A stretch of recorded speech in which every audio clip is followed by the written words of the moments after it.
காலபுருஷ சக்கரத்துல 10வது ராசியாக வலம் வரக்கூடிய சனீஸ்வர பகவானை ராசி அதிபதியாக கொண்ட மகர ராசி அன்பு சொந்தங்களுக்கு வணக்கங்க. எல்லாம் எப்படி இருக்கீங்க? இத நான் கேட்கும் போதே மகர ராசி யோசிக்கும், அட நீயாவது கேட்கறதுக்கு இருக்கியாமா, இப்படி ஒரு ஆள் கூட எனக்கு கேட்கறதுக்கு ஆள் கிடையாது. இன்னும் சொல்ல போனா நான் எங்க நல்லா இருந்துடணும்னு சொல்லி வேலை பார்க்கறதுக்கு வேணா ஒரு கூட்டம் இருக்கு. அந்த பெருங்கூட்டத்துக்கு தீனி போடுற மாதிரி தெய்வமும் எனக்கு சோதனை மேல சோதனை, சோதனை மேல சோதனை கொடுத்துக்கிட்டே இருக்கு. இது எப்பதான் சரியாகும்? ஒரு மாற்றம் வருமா, இல்ல ஏமாற்றத்திலேயே என் வாழ்க்கை முடிஞ்சு போயிடுமா? மகரத்துடைய குமுறல் இப்படிதான் இருக்கு. ஆனா கொடுத்து சிவந்த கைகளுக்கு சொந்தக்காரங்க. இந்த கைக்கு கூட்டுதான் பழக்கம், வாங்கி பழக்கம் இல்ல அப்படிங்கிற மாதிரி மகர ராசி எல்லாருக்கும் உதவி செஞ்சுதாங்க பழக்கம். உதவி கேட்டு நின்னதே கிடையாது. ஆனா அந்த மகரம் கடவுள்கிட்ட வேண்டது என்ன தெரியுமா? கடவுளே தயவு செஞ்சு சொல்றேன், ஒருத்தங்களுக்கு உதவி செய்யறது இவ்வளவு கஷ்டமா இருக்கு, ஆனா ஒருத்தங்கிட்ட உதவி கேட்கிற நிலைமைக்கு என்ன வச்சிராத. இதுதான் நீங்க வேண்டீங்க இல்லையா? அதே மாதிரி உடலாலையும் சரி மனதாலையும் சரி ஆத்ம ரீதியா வலுவான குணம் படைத்தவங்க அந்த மகர ராசிக்காரங்க. அதே நேரத்துல மனசுல இருக்கக்கூடிய கவலைய மத்தவங்க கிட்ட வெளிக்காட்டாம சிரித்த முகத்தோட வளம் வரக்கூடியவங்க. எல்லார்கிட்டயுமே ஈஸியா பழகும் தன்மை படைத்தவங்க. மகரம் அப்படின்னாவே மற்றவங்களுக்குலாம் இந்த கசப்பு காயை சாப்பிட்ட மாதிரி காரணம் கேட்ட உண்மையை உரைக்க பேசுவாங்க. இந்த காலத்துல இந்த கலியுகத்துல என்ன இனிக்குது? பொய் பித்தலோட தான் இனிக்குது. உண்மை கசக்குது, உண்மை பேசுறவங்கள ஒழிச்சு கட்டுறதுக்கு முடிவு பண்ணிடுறாங்க.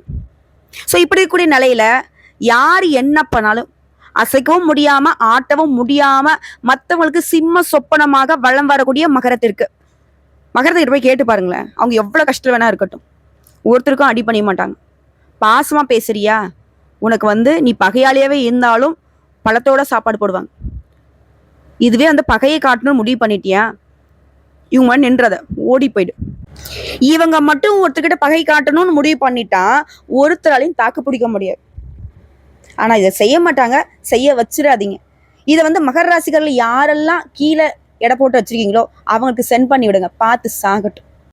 அடடா நீ என்னம்மா மகர ராசிக்கு சப்போர்ட் பண்ற மாதிரி இருந்துக்கிட்டு ஒரு மாதிரி தப்பா பேசுறீங்க? ஜோதிடத்தை பேசுறப்போ இந்த மாதிரிலாம் பேசக்கூடாது. இது என்னுடைய மனசுல நான் பேச கிடையாதுங்க. மகர ராசிக்காருடைய குணாதிசயங்களை வச்சு நான் சொல்லிக்கிட்டு இருக்கேன். தப்பா இருந்தா மன்னிச்சுக்கோங்க. ஆனா மகரத்துடைய குமுறல் இதுவாதான் இருக்கு. உங்களுக்குலாம் ஒரு நாள் இருக்கு அப்படிங்கிற மாதிரி மனசளவுல நினைக்கிறோம், ஆனா செயல்படுத்துறது இல்லை. செயல்படுத்த ஆரம்பிச்சுன்னா நீ அந்த ஒரு நாள் கூட தாக்கு பிடிக்க மாட்டேன். இப்படிப்பட்ட நிலையில நமக்கு ஒரு மாற்றம் வரும், கண்டிப்பா அது ஒரு நாள் நல்ல நாளா இருக்கும் அப்படின்ற எதிர்பார்ப்போட வாழ்ந்துட்டு இருக்கோம் இல்லையா? அப்படிப்பட்ட ஒரு நாள் தலைப்பாத்திருப்பீங்க. 500 ஆண்டுகளுக்கு பிறகு மகர ராசிக்காரங்களை வீடு தேடி வரக்கூடிய நபரால, இந்த நவபஞ்ச ராஜகம்ங்கிறது மகர ராசிக்கு உங்களோட கை கோர்க்கும் அந்த நபரால நல்லா இருக்க போறீங்க.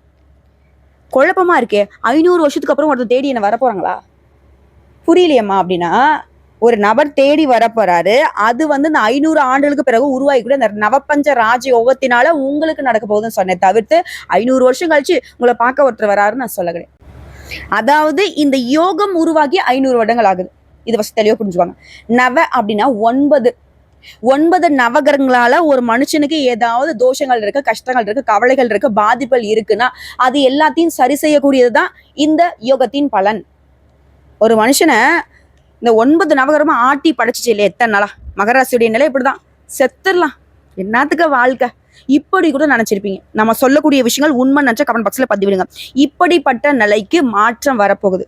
ஒன்றும் இல்லை, பெரிய ஒரு கடை, குடும்பத்தோட செத்துடலான்னு ஒருத்தங்க இருக்காங்கன்னு வைங்க, அவங்களுக்கு திடீர்னு ஒரு ஜாக்பாட் அடிச்ச மாதிரி ஒரு லாட்ரி மூலயமாவோ ஏதாவது ஒரு வகையில அவங்களுக்கு ஒரு அதிர்ஷ்டம் வீடு தேடி வருது, பல கோடி ரூபாய் உங்களுக்கு பரிசு விழுந்திருக்கு, பல கோடி ரூபாய் உங்களுக்கு கொடுக்க போறாங்க அப்படின்னு ஒரு இது வந்துச்சுன்னா குடும்பத்தோட தற்கொலை பண்ணிப்பீங்களா? இருக்கக்கூடிய எல்லா பிரச்சனையும் சரி செஞ்சுட்டு பாடா நிம்மதியா இருப்பீங்க. அந்த மாதிரி கஷ்டத்துல யாராவது இருக்காங்கன்னா கூட அவங்களுக்கு உதவி செய்ய முன் வருவீங்க. அப்படிப்பட்ட ஒரு யோகம் தான் இந்த நவபஞ்ச ராஜயோகம். உங்களுடைய வாழ்க்கையை ஒட்டு மொத்தமா ஏன் ஒரே நாள்ல கூட சரி செய்ய போகுது. ஆனா அதற்கு என்னென்ன இங்க செய்யணும், அந்த வாய்ப்பை நீங்க எப்படி பயன்படுத்தணுங்கிறதுலதான் உங்களுடைய சாமர்த்தியம் இருக்கு. இப்போ ஒரு மனுஷனுக்கு சம்பாதிக்கிறது தான் கஷ்டம், அதை பாதுகாக்கிறது ஈஸி இல்லையா? ஆனா இப்ப எல்லாம் சொல்லுவாங்க, அடா போமா நீ சம்பாதிச்சு விடலாம், அதை பாதுகாக்கிறது ரொம்ப கஷ்டமாகுது, எவன் எங்கிருந்து புடிங்கிட்டு போவானே தெரியல. அந்த கஷ்டமான வேலையை தான் ஈஸியா பார்த்துடலாமே. திட்டம் போட்டா வேலை முடிஞ்சு. திருடன் எப்படி வருவான், எப்படிலாம் திருடுவான், எப்படிலாம் அதை ஆசைப்படுவான், இப்படி யோசிச்சா முடிஞ்சு போச்சு இல்லையா? பாதுகாக்கிறது ஈஸி இல்லையா? அந்த வகையில் நிறைய பேசியிருக்கோன்னு நினைக்கிறேன். பிடிச்சதான் பாருங்கள், ஸ்கிப் பண்ணிவிட்டு இந்த தலைப்புக்கான பலன்களை மட்டும் பார்த்தாலே உங்களுக்கு சிறப்பு தான்.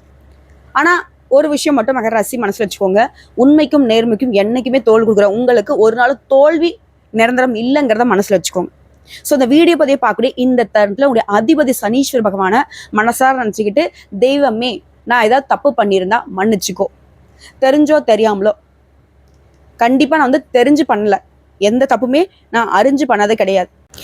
இந்த வேண்டுதலை அந்த சனீஸ்வர பகவான் கிட்ட வச்சுட்டு இந்த வீடியோ பற்றி தொடர்ந்து பாருங்க, நல்லதொரு மாற்றம் உங்களுக்கு காத்துக்கிட்டு இருக்கு. சரிங்க, இப்போ இந்த யோகம் அப்படிங்கிறது என்ன, இந்த யோகம் எப்போ உருவாக போகுது, இதனால உங்களுக்கு என்ன நல்லது நடக்க போகுதுங்கிறத தெளிவாக பார்க்கலாம். இந்த 500 ஆண்டுன்னு சொன்ன உடனே எல்லாரும் வந்து அப்படியே 500 வருஷத்துக்கு அப்புறம் ஒன்று நடக்க போகுதா, ஏமா உனக்கு ஜோசியம் தெரியல, நீ ஏதோ ஒன்று உளறிட்டு போயிட்டு இருக்க, இப்படிலாம் ஒரு சிலர் பேசுறீங்க. அது நான் பெருசாக வந்து எடுத்துக்கல. சரிங்களா, எல்லாரும் சொல்ற மாதிரி நம்ம கிடையாதுங்க. நம்ம வீடியோ பதிவை எடுத்துக்கிட்டோம்னா நம்மளை வந்து காப்பி அடிச்சு நிறைய சேனல்கள் வந்துட்டு இருக்கு. அவங்களாம் எத்தனை நாளைக்கு தாக்கு பிடிப்பாங்கன்னு எனக்கு தெரியல. ஏன்னா ஜோதிடத்துடைய ஞானம் இல்லாட்டி அந்த தப்பான வீடியோஸ் போட்டுக்கிட்டு ஒன்றும் பண்ண முடியாது. சரிங்களா, அது கொஞ்சம் பார்த்துக்கோங்க. இந்த 500 ஆண்டுகளுக்கு பிறகுன்னு சொல்றேன்னா, ராகு குரு இந்த 2 கிரகங்கள், ஓகேங்களா, நான் நிறைய பதிவில் சொல்லியிருக்கேன், நமக்கு நடக்கக்கூடிய நல்லதுக்கும் கெட்டதுக்கும் நவகிரகங்கள் தான் பொறுப்புன்னு சொல்லிட்டு, அந்த நவகிரகங்களால உங்களுக்கு பாதிப்பு இருந்தாலும் இந்த யோகம் உங்களுக்கு பாதுகாப்பு கொடுக்கும், பலன் கொடுக்குங்கிறத உணர்த்தி தான் இந்த வீடியோ பதிவு ஸ்டார்ட் ஆகுது. நவபஞ்ச ராஜயோகத்தை ராகுவும் குருவும் செய்யறாங்க. ராகு பகவானை பொறுத்த வரைக்கும் பாம்பு கிரகம், அசுப கிரகம், கெட்டது மட்டும் செய்வாருங்கிறது நம்மளுடைய மனசுல வச்சிருக்கக்கூடிய ஒரு எண்ணம். குருவை பொறுத்த வரைக்கும் அப்படியே ஆப்போசிட்டா நல்லது மட்டுமே செய்வாருங்கிறது இன்னொரு குணம். இப்ப இந்த 2 கிரகங்களுடைய அமைப்பு தான் உங்களுக்கு அதிர்ஷ்டத்துடைய கதவை திறந்து வைக்க போகுது. வேத ஜோதிடப்படி ஒரு குறிப்பிட்ட கால இடைவெளியில ராசியை மாற்றக்கூடிய கிரகங்களுடைய அமைப்பை பொறுத்து சுபயோகம் உருவாகும், ராஜயோகம் உருவாகும். ஆனா இப்போ உருவாகிக்கூடிய இந்த நவபஞ்ச யோகம்ங்கிறது 500 வருஷத்துக்கு அப்புறம் தாங்க இப்படி ஒரு உருவாக்கமே ஆகியிருக்கு. புரியுதுங்களா? இப்போ மனுஷனுடைய வாழ்க்கையில இது வந்து நல்லதையும் செய்யும், கெட்டதையும் செய்யும். ஆனா இந்த யோகம்ங்கிறது ஒட்டு மொத்தமா எல்லா ராசிகளுக்குமே நல்லதா செய்யும். அந்த வகையில மகர ராசிகளுமே அதிர்ஷ்டத்தை அனுபவிக்க போறீங்க. முதல்ல வந்து நிழல் கிரகமான ராகு பகவானுடைய அமைப்பு தாங்க உங்களுக்கு இந்த யோகத்தினுடைய ஆரம்பம். 2025ஆம் ஆண்டுல மே மாதம் 18ஆம் தேதி மீன ராசியிலிருந்து கும்ப ராசிக்கு, அதாவது ராகு பகவானை பொறுத்தவரைக்கும் பின்னோக்கி நகரக்கூடியவர். சரிங்களா, நம்மளாம் முன்னாடி நோக்கி நகர்ந்தா இவர் பின்னோக்கி நகரக்கூடியவர். ஸோ இவரை பொறுத்த வரைக்கும் கும்பராசியில நுழைந்த பின்னாடி குரு பகவான் என்ன பண்றாரு, நீ போயிட்டியா, சரி விட நானே இடத்த மாத்திக்கிறேன்ற மாதிரி குரு பகவான் மிதுன ராசிக்குள்ள போறார். மிதுனம் யாருடைய இடம்? புதன் பகவானுடைய இடம். ராகு பகவான் போயிருக்கக்கூடிய இடம் சனி பகவானுடைய இடம். இதை பொறுத்துதான் இந்த யோகம் உருவாகி இருக்கு. ஸோ இந்த ராகு குரு இவனுடைய நிலைகளை பொறுத்து இந்த நவபஞ்ச ராஜயோகம் பலன் கொடுக்க போகுது. இதனால அதிர்ஷ்டத்தை பெற போறீங்க. இது ஒட்டு மொத்தமா தொழில் பண்றவங்களுக்கும் சரி, இல்ல உத்தியோக பணிகள் இருக்கீங்க, தனியார் துறையோ அரசாங்கத்துறையோ இல்ல ஒருத்தருக்குள்ள கூலி வேலை செய்தாலும் சரி, முன்னேற்றம் இருக்கு, நல்ல வளர்ச்சி இருக்கு. நிதி நிலையில நல்ல உயர்வை பார்க்க போறீங்க. ராகுவும் குருவும் சும்மா இல்லைங்க. குரு பகவானை பொறுத்தவரைக்கும் அதிர்ஷ்டத்தை மட்டுமே தரக்கூடியவர். ராகு பகவான் என்ன பண்ணுவாரு, தனியா குணாதிசயம் கிடையாது. நான் பல பதிவுகளை சொல்லியிருக்கேன். இவர் எந்த இடத்துல இருக்காரோ, யார் கூட சேராரோ அவங்களுடைய குணாதிசயங்களை எடுத்து செயல்படக்கூடியவர். அதே மாதிரி நல்லதை செய்யணும்னு முடிவு பண்ணிட்டா இவரை மாதிரி நல்லா செய்யறதுக்கு ஆட்களே பார்க்க முடியாது. ஏன்னா குரு பகவான் நல்லா செய்யக்கூடியவர். இவர் பார்த்தா கோடி நன்மைன்னு சொல்லியிருக்கோம். இந்த கோடி நன்மையை செய்யக்கூடிய இவர் கூட ராகு பகவான் செய்யறது கூடான கோடி நன்மைகளை தரக்கூடிய அமைப்பு தான். புரியுதுங்களா? ஒட்டுமொத்தமா வாழ்க்கையை உச்ச நிலைக்கு போகும். உங்களை ஒதுக்கி வச்சவங்க, உதாசீனப்பட்டவங்களாம் தலை நிமிர்ந்து அண்ணாந்து பார்ப்பாங்கன்னு சொல்லுவாங்க இல்லையா, அப்படி பார்க்கக்கூடிய நிலைக்கு உங்களுடைய நிலை உயரும். கேட்கறதெல்லாம் நல்லாதாமா இருக்கு, நிஜமா நடக்குமா? நடக்கும். திடீர் நிதி நன்மைகளை அளிக்க போறார். புதிய வருமான ஆதாரங்களை நீங்களே உருவாக்க போறீங்க. வேலை பார்க்கறீங்களா, பதவி உயர்வு, தொழில் பண்றியா, நல்ல லாபம். குடும்பத்தார்கிட்ட உங்களுடைய உறவுங்கிறது வலுவா இருக்க போகுது. வீட்டினுடைய சூழ்நிலை மகிழ்ச்சியை கொடுக்க போகுது. நிதிநிலை சிறப்பா இருக்கும். சில வந்து புதுசா சொத்து வாங்குவி, வண்டி வாகனம் வாங்குவி, வசதிகள்லாம் பல மடங்கு பெருகும். இந்த நெல்லுக்கு பயறது புல்லுக்கும் பயங்கிற மாதிரி உங்களுடைய உயர்வுங்கிறது உங்க சுத்தி இருக்கக்கூடிய எல்லாருக்குமே ஒரு வளர்ச்சியை கொடுக்கும். வியாபாரிகளும் திடீர் லாபம் கிடைக்குங்க. அரசு தொடர்பான வேலைகள்ல வெற்றி கிடைக்கும். இதுவே அரசாங்க உத்தியோகத்துக்கு நான் ட்ரை பண்ணிக்கிட்டு இருக்கேன், ரொம்ப வருஷமா எழுதுறேம்மா, தள்ளி தள்ளி போயிட்டு இருக்கேன், வாழ்க்கை இதுதான் வாழ்ந்துட்டு இருக்கேன், முயற்சி பண்ணுங்க, இந்த வருஷம் கட்டாயம் அரசாங்க உத்தியோகம் நிச்சயம். ஆல்ரெடி வேலையில் தான் இருக்கேன், மேல் பதவிக்கு உயர் பதவிக்காக ட்ரை பண்ணிக்கிட்டு இருக்கேன், அதற்கும் பலன் உண்டு. சமுதாயத்துல கௌரவம் அதிகமாகும். தூங்கி கொண்டிருந்த உங்க வாழ்க்கையில அதிர்ஷ்டம்ங்கிறது பிரகாசிக்க போகுது. இது ராகுவும் குருவும் குறிப்பா மாணவர்களுக்கு தேர்வுகளை நல்ல மதிப்பெண்களை பெற்று வெற்றி பெறுவீங்க. நிதிநிலை நல்ல உயர்வு. கையில தனவரவு இருந்தாலே தாராளமா பிரபலம் ஆயிடுவீங்க இல்லையா? அப்படி பிரபலமான ஆட்களாக வளம் வர போறீங்க. சமுதாயத்துல மதிப்பு மரியாதை அதிகமாக போகுது. பட்டம் பதவி புகழ் உங்களை தேடி வரப்போகுது. உடைய பணம் எங்கேயாவது மாட்டிக்கிட்டு இருந்துச்சு, சிக்கிய பணம் கைக்கு வரும். வெளிநாட்டுக்கு பயணம் போயிட்டு வரீங்க, படிப்புக்காக, தொழிலுக்காக, சந்தோஷத்துக்காக. அதுமாதிரி ஆன்மீகத்தில் நாட்டம் அதிகமாகும். மன அமைதிக்கும் மகிழ்ச்சிக்கும் ஒரு குறையும் இருக்காது. வாழ்க்கையே செழிப்பா இருக்க போகுது. வேலையிலும் சரி, வணிகத்திலும் சரி, எல்லாத்துலயுமே உயர்வு. வேலை தேடிக்கிட்டு இருக்கீங்க ரொம்ப நாளா, இப்போ நல்ல வேலை கிடைக்கும். என் தகுதிக்கு ஏற்ற வேலையே இல்லைம்மா, ஏதோ வேலைக்கு போகணுமேனு போயிட்டு இருக்கேன், வாழ்வாதாரத்துக்காக வாழ்க்கையை உருட்டிக்கிட்டு இருக்கேன் அப்படின்றவங்களுக்கு இப்போ முயற்சி பண்ணுங்க. உங்க தகுதிக்கு ஏற்று நல்ல சம்பளத்தோட நல்ல வேலை கிடைக்கும். இல்லைம்மா ரொம்ப நாளாக தொழில் தொடங்கணும்னு ஆசை வச்சிருக்கேன், ஒரு வாய்ப்பு மட்டும் கிடைச்சா நான் தொழில மேலே வந்துடுவேன் அப்படின்றவங்களுக்கு இப்போ அதற்கான உதவிகள் தேடி வரும். அதை கெட்டியா படிச்சுக்கிட்டா மட்டும் போதும். உடைய எண்ணங்கள் எல்லாமே இப்போ சாதகமா நிறைவேறக்கூடிய காலம்னு சொல்லும். அதே போல ஆன்லைன்ல பிசினஸ் பண்ணிட்டு இருக்கீங்க, பங்கு வர்த்தகம் பண்றீங்க, அந்த பங்கு சந்தையை நம்பி தொழில் நடத்திட்டு இருக்கீங்க அப்படின்னா பழைய முதலீடுல இருந்து கூட இப்ப லாபம் கிடைக்கும். அப்ப இப்ப நீங்க முதலீடு பண்ணாக்க எந்த அளவுக்கு சாதகம்னு முடிவு பண்ணிக்கும். அதே மாதிரி வேலை தொடர்பா குறுகிய தூர பயணமோ இல்ல நீண்ட தூர பயணம் போயிட்டு இருக்கு, அந்த பயணங்கள் கூட உங்களுக்கு பண ஆதாயங்களை கொடுக்கும். ஆனாடா கேட்கவே ரொம்ப நல்லா இருக்கேம்மா, இன்னும் கொஞ்சம் தெளிவா சொல்ல அப்படின்றவங்களுக்கு அதுக்கு முன்னாடி ஒரு விஷயம் சொல்லிடுறேன். தலை பார்த்துட்டு யார் அந்த நபர் எங்க வீடு தேடி வர போறாரு அப்படின்லாம் ஒரு சில கமெண்ட் பண்றீங்க. யாரும் இல்லைங்க, குரு தான். குரு பகவான் ராகு பகவான் கூட போய் கை கோர்த்து உங்களுக்கு கை கொடுக்கிறார். இதுதான் அந்த நபர். சரிங்க, அதாவது எப்பவுமே போராட்ட குணம் கொண்டவங்க. நீங்க நினைச்சதை சாதிக்கிற வரைக்கும் தூங்க மாட்டீங்க இல்லையா? கடுமையா உழைப்பீங்க. இது நம்மளை முன்ன கொண்டு வந்துரும்னு நினைக்கக்கூடிய உங்களுக்கு அந்த ஆழமான நம்பிக்கைக்கு இப்போ பலன் கிடைக்க போகுது. எடுக்க வேலைய மின்னல் மாதிரி செஞ்சு முடிப்பீங்க. இந்த குரு பயிற்சி உங்களை அப்படி வேலை பார்க்க வைக்குது. இந்த ராகு பகவான் குருவோட சேர்ந்து வாமா மின்னலுங்கிற மாதிரி எல்லாத்துலயுமே சாதிக்க போறீங்க. குடும்பத்துல எப்ப பார்த்தாலும் சண்டை சச்சரவு வாக்குவாதம் இப்படியே இருந்துகிட்டு இருந்துச்சு இல்லையா? ஒரே வீட்டுக்குள்ள ஒட்டு உறவு இல்லாம பிரிஞ்சு இருந்திருப்பீங்க. அந்த நிலை மாறுது. வீட்டுல மகிழ்ச்சி தங்கும். பிள்ளைகளே இல்லையே அப்படின்னு ஏங்கி தவித்த தம்பதிகளுக்கு கண்ணுக்கு அழகான குழந்தை பிறக்கும். படுத்த படிக்கா இருந்த தாய் தகப்பன்லாம் இப்போ எழுந்து நடமாட ஆரம்பிப்பாங்க. நண்பர்கள் உறவுக்காரங்களாம் வழிய பேசுவாங்க. இத்தனை ஒதுக்கி வச்சிருப்பாங்க. அதே மாதிரி கல்யாண நிகழ்ச்சிகளை ஒதுக்கப்பட்டிருந்தீங்களா, இனி முதல் மரியாதை உங்களுக்கு கிடைக்கும். சொல்ல போனா உங்களுடைய ஸ்டைலை பார்த்து, உங்களுடைய அணுகுமுறையை பார்த்து மற்றவங்களாம் ரசிக்க போறாங்க. குலதெய்வ கோயிலுக்கு நீங்க செய்ய வேண்டிய நேர்த்தி கடனை இப்ப செலுத்துவீங்க. செய்யணும்னு தெய்வ குத்தம் ஆயிட்டுன்னு செய்ய முடியாம தடைப்பட்டுட்டே வந்துச்சு இல்லையா? அந்த நேர்த்தி கடனை மனசார குடும்பத்தோட போய் செஞ்சுட்டு வருவீங்க. நிறைவா இருக்கும். குலதெய்வத்துடைய அருள் பரிபூர்ணமா கிடைக்க போகுது. அதே மாதிரி பூர்வீக சொத்துக்கள்ல இருந்த பிரச்சனைகள் தீர போகுது. பாக பிரிவினை சுமூகமா இருக்க போகுது. உங்களுடைய முகம் மலருங்க. இந்த நேரத்துல உறவுக்காரர்களுமே உங்களுக்கு ஆதாயம் ஏற்பட போகுது. அதிகார பதவியில இருக்கவங்க உங்களுக்கு உதவி செய்வாங்க.